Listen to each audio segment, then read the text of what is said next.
बैठ ही जाओ कुछ देर। वैसे हमें लगता कि मोबाइल की जरूरत नहीं है, अपने दिल को खोलने की आवश्यकता है। चित्र क्या खींचना है, खींचना ही है तो चरित्र को खींचो। तो आज हम वरुण जी के कारण 5 दिन तक इस भक्ति की भूमि पर रहेंगे, जहां 3 दिवसीय हनुमंत कथा का महामहोत्सव शाश्वत धाम में होगा। 1 दिवसीय 20 तारीख को वहां दिव्य दरबार भी लगेगा। और आज हम भगवान पशुपतिनाथ महादेव के दर्शन करेंगे, यही मंगल कामना करेंगे कि यह राष्ट्र हमेशा वृद्धि करता है। नेपाल के निवासी सदा सुखी रहे, यहाँ सदियों तक राम की खुशबू ऐसे ही फहराती है। माई बाप, हमने एक बार किसी से पूछा, और मुझे स्वामी जी भी यहाँ के विराजमान है, आप हमारे भारत के बहुत अच्छे दार्शनिक 1990 के दशक में, 80 के दशक में, जिन्होंने पूरी दुनिया में सनातन संस्कृति से तर्क के आधार पर लोहा बनवाया था, ऐसे हमारी ही बुंदेलखंड मध्य प्रदेश की शान जबलपुर के गाड़रबारा में जन्मे, मध्य प्रदेश की वीर प्रसूता भूमि में आचार्य रजनीश ओशो,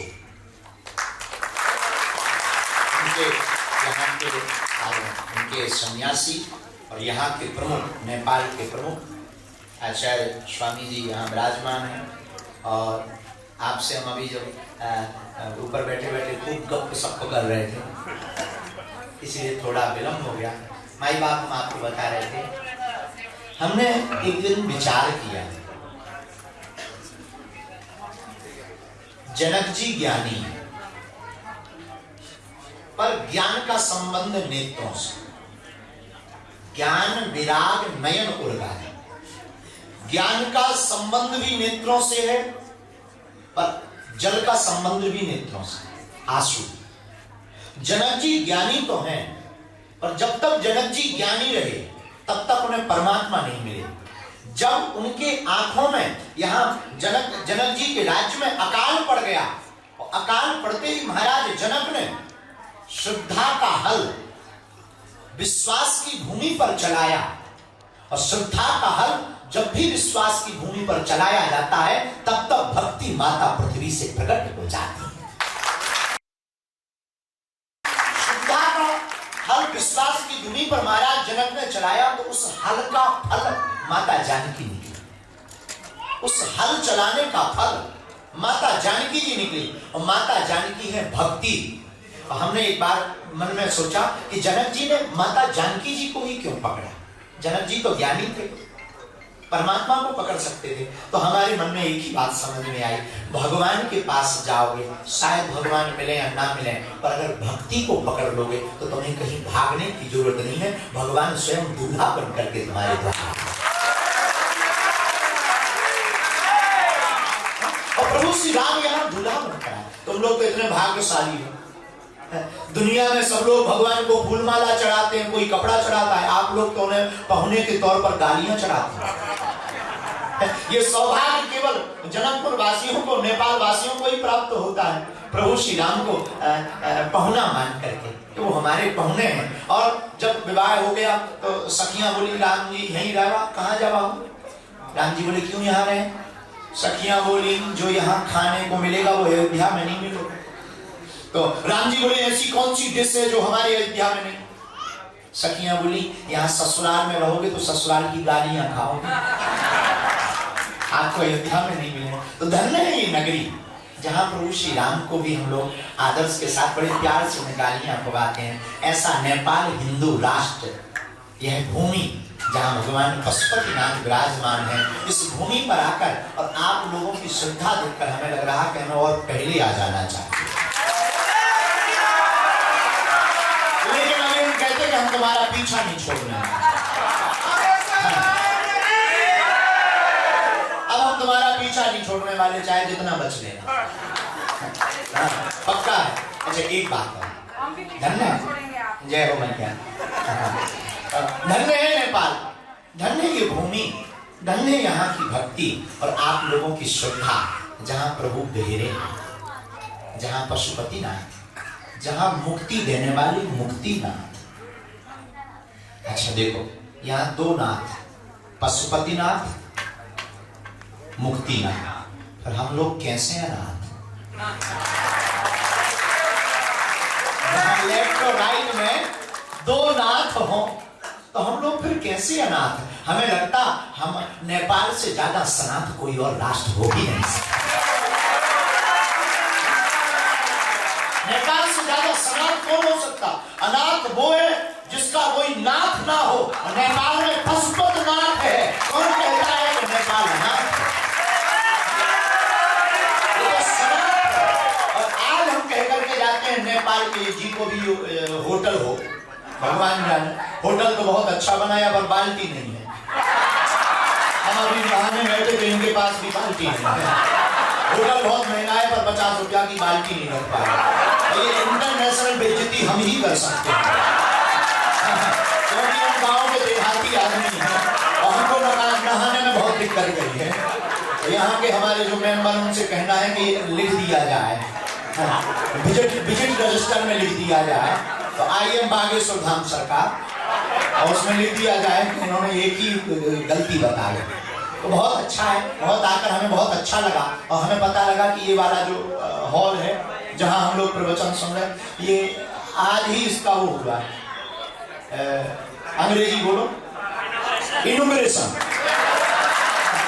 आज ही हुआ। हमें बड़ी खुशी हुई, हमें कहा कोई बात। तो हम, ये बहुत अच्छी व्यवस्था है यहाँ, बहुत अच्छा लगा, बहुत पवित्र भी है। और हनुमान जी महाराज विराजमान है तो और अति पवित्र हो गया। और संत आ गए तो संत देखो, हम जाएं संतों के पास, ये हमारा भाग्य है। ये संत चलकर हमारे पास आए, ये हमारा सौभाग्य। धन्य है नेपाल। नेपाल के लिए हम आज एक ही बात बोलना चाहेंगे, फिर हम जाएंगे आप लोगों के सामूहिक अर्जी लगाकर पशुपतिनाथ के दर्शन करने जाएंगे, ताकि नेपाल के रहने वाले सभी वासियों पर पशुपतिनाथ की कृपा बनी रहे और नेपाल हिंदू राष्ट्र रहे और सनातन की प्राप्ति रहे।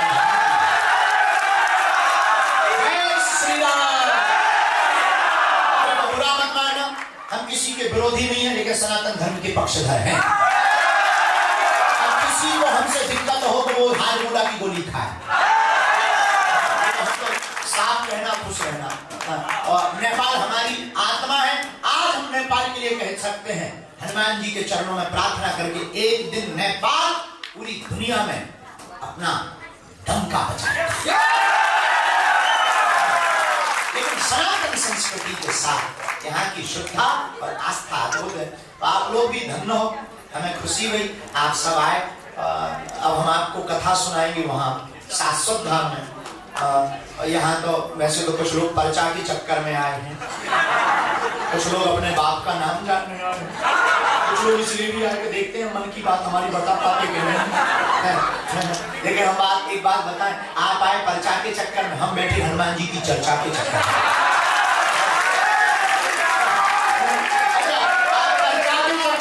हम चर्चा के चक्कर में और वरुण चौधरी जी खर्चा के चक्कर में। हम आएंगे तो भंडारा करवाएंगे तो खर्चा भी होगा। ये अलग बगल में खड़े, ये हनुमान जी की लीला है। और हनुमान जी ऐसे लोग जुड़ा भी देते हैं, भगवान की बड़ी कृपा। ये यहाँ के सबसे बड़े बिजनेसमैन, हमने कहा इन्हीं को पकड़ो, छोटों में कौन फंसे। हाँ, छोटों में। हमने कहा अच्छा, एक व्यक्ति हमसे बोला आप क्या अमीरों की सुनते हो? हम कहा नहीं, हम सुनते नहीं हैं, हमें गरीबों से मिलने का बहाना इन्हीं के थ्रू। बोले कैसे? हम कहा खर्चा ये करते हैं, बुलाते ये हैं, भंडारा ये करवाते हैं, पर्चा हम उनके बनाते हैं जो किसी को। अच्छा, इनको क्या चाहिए? अमीरों को इतनी संतुष्टि चाहिए कि नहीं ये लगे कि ये दिया ही नहीं, वो हम संतुष्टि दिलवा देते हैं। बहुत विनोद की बात, ये हमारा परिवार है। वरुण जी हमारे बहुत प्रिय चेला हैं, इनके पिताजी बहुत ही सज्जन हैं और अब ये हमारे बागेश्वर के और पशुपतिनाथ के और नेपाल राष्ट्र के लिए हमेशा जीवन भर ये कार्य करेंगे। तो जय सिया राम।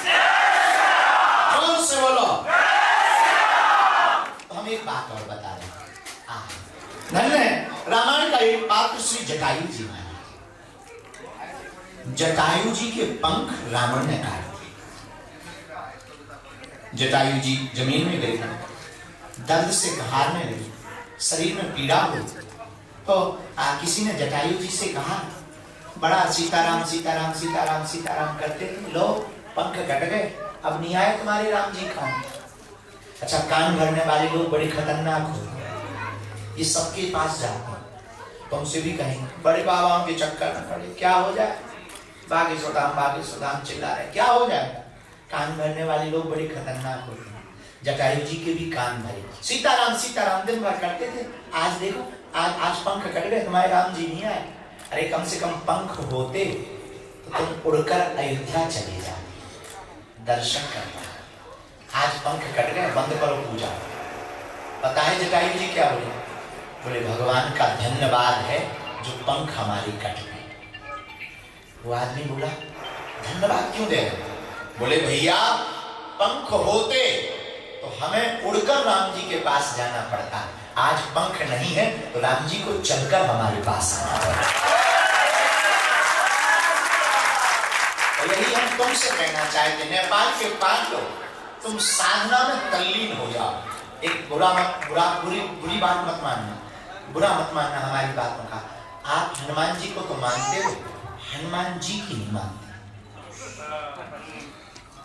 हनुमान जी को तो मानते, हनुमान गुरु जी को तो मानते हैं, जय गुरुदेव जय गुरुदेव, पर गुरु जी की नहीं मानते। माता पिता को मानते हो, माता पिता की नहीं मानते हो। और मेरे पागलों, जितने भी लोग यहाँ बैठे, हम तुमसे प्रार्थना करेंगे, अगर तुम्हें कुछ पाना है, अगर तुम्हें कुछ बनना है, अगर तुम्हें कुछ उपलब्धि पानी है, तो आज की बात हमारी नोट करके घर जाना।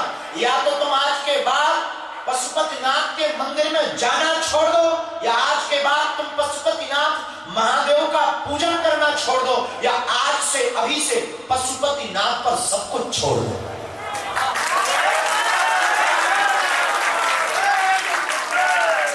और जिस दिन आप बागेश्वरनाथ पर या पशुपतिनाथ पर आप सब कुछ छोड़ दोगे, हम दावे के साथ कहते हैं आपको पीछे मुड़कर नहीं देखना पड़ेगा। आप परेशान इसलिए हो क्योंकि दर दर भटक रहे, आप परेशान इसलिए हो क्योंकि आपकी सुविधा स्थायी नहीं, आस्था स्थायी नहीं है। याद रखना, 100 जगह 1-1 फुट का गड्ढा खोदने से पानी प्राप्त नहीं होगा, एक जगह 100 फीट का गड्ढा खोदने से अवश्य प्राप्त होगा। इसलिए मेरे पागलों, जाग जाओ और अपने कर्तव्य पर लगे रहो। अब बुरा मत मानना, हम बहुत सिद्धांतवादी आदमी हैं। हमारे पर्चा बनाने से तुम्हारी जिंदगी में कोई बदलाव नहीं होगा जब तक पर्चा का अपने शरीर में, अपने जीवन में चरित्र को उतारोगे। एक सज्जन हमको मिले भारत में, साउथ में, बहुत बड़े नेता हमारे पास हमको मिलने आए। गुरुजी हमने सुना आप पर्चा बनाते हो। हमने कहा हमने भी यही सुना। बोला नहीं गुरुदेव एक प्रार्थना करें। हम कहा करो। बोले गुरुजी हम हनुमान जी का चित्र हमेशा जेब में रखता हूं। उनका साउथ का लैंग्वेज था, हनुमान जी का फोटो हमेशा जेब में रखता हूं। हमने कहा क्षमा करना, हनुमान जी का फोटो जेब में हो या ना हो, हनुमान जी का चित्र जेब में हो या ना हो, हनुमान जी का चित्र तुम्हारे मोबाइल में हो या ना हो, हनुमान जी का चित्र तुम्हारे घर पर हो या ना हो, हनुमान जी का चरित्र दिल में जरूर होना चाहिए। और अगर हनुमान जी का चरित्र तुम्हारे दिल में नहीं है तो तुम्हारी पूजा, तुम्हारी उपासना, तुम्हारा भजन, तुम्हारे जीवन का ये बीता हुआ समय कालखंड सब व्यर्थ है और खोखला है। और तब तक तुम नीरस हो, तब तक तुम बेकार हो, जब तक तुम्हारी जिंदगी में हनुमान जी की उपासना नहीं। क्योंकि और देवता चित्त न धरई हनुमत से, केवल एक हनुमान जी ऐसे हैं जो आपको सर्व सुख प्रदान कर सकते हैं। इसलिए आज की सभा में विराम पर हम यही कहेंगे, अंत दो गत्वा, कभी बागेश्वर धाम आने का मौका मिले अपने घर जाना, बागेश्वर दादाजी से कह देना बस बहुत हो गया, आज से तुम हमारे और हम तुम्हारे।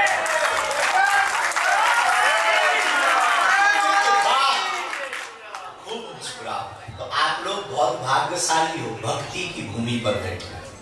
और भक्ति की भूमि पर भक्ति ना हो तो हम तुमसे बड़ा कौन मूर्ख होगा।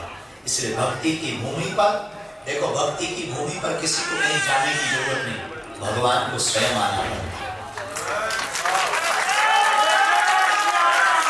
स्वयं आएंगे ना, एक कथा और फिर बिना हमको जाना है। अहिल्या को कौन कौन जानता है रामचरितमानस से? अहिल्या, अहिल्या हाथ उठाओ। बाकी लोग श्रीलंका से, मैं तो वही नेपाल की हूँ, अहिल्या को नहीं जानते। नक कटा है।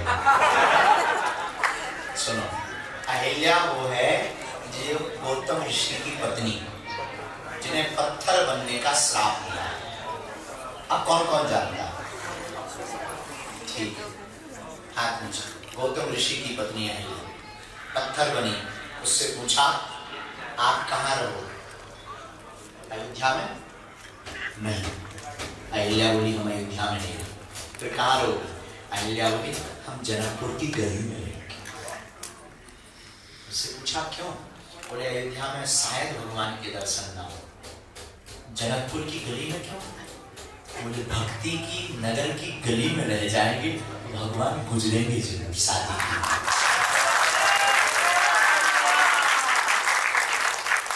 वो चाहे जितने बड़े हो जाए, कभी ना कभी तो भक्ति से मिलने आएंगे।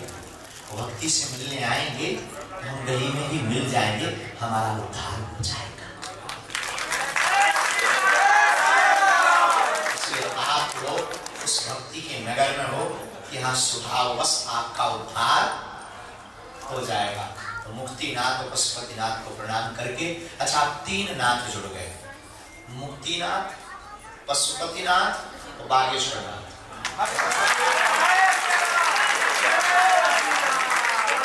तीन नाथों के हाथ में अगर अपनी नाथ हो,